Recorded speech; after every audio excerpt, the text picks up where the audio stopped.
semuanya, kenalin nama aku Febrianti Kartika Putri dari Prodi Manajemen Universitas Terbuka.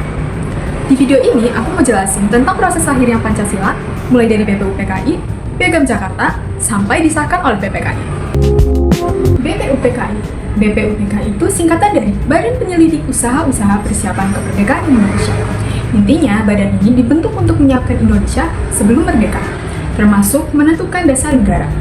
Nah, BPUPKI itu ngadain sidang pertama pada tanggal 29 Mei sampai 1 Juni 1945.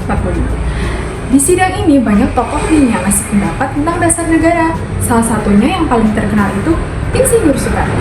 Nah, di tanggal 1 Juni 1945, Insinyur Soekarno menyampaikan pidato tentang dasar negara. Nah, dari situlah muncul istilah Pancasila. Makanya, tanggal 1 Juni sering disebut sebagai hari lahirnya Pancasila.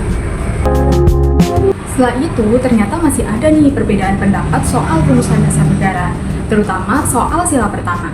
Jadi, dibentuklah panitia kecil bernama Panitia 9. Panitia ini akhirnya bikin dokumen penting pada tanggal 22 Juni 1945 yang disebut Piagam Jakarta. Nah, Piagam Jakarta ini menjadi salah satu peristiwa penting terbentuknya Pancasila. Karena bisa dibilang seperti versi awal dari dasar negara Indonesia nih. Tapi saat itu sila pertamanya masih berbunyi ketuhanan dengan kewajiban menjalankan syariat Islam bagi pemeluk-pemeluknya.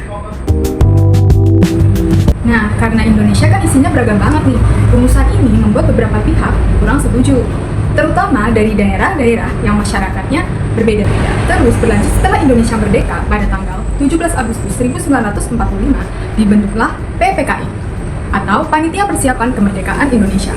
PPKI ini mengadakan sidang tanggal 18 Agustus 1945, dan disitulah Pancasila akhirnya disahkan secara resmi. Yang paling penting, sila pertama tadi akhirnya diganti menjadi ketuhanan yang Maha Esa.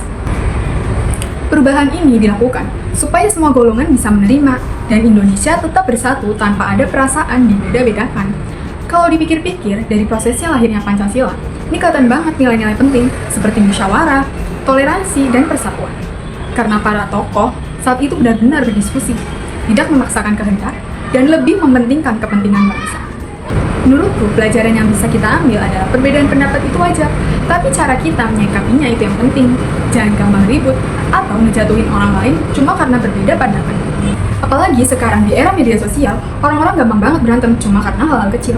Padahal kalau kita mau contoh dari sejarah, Indonesia bisa berdiri justru karena orang-orangnya bisa bersatu, walaupun berbeda-beda.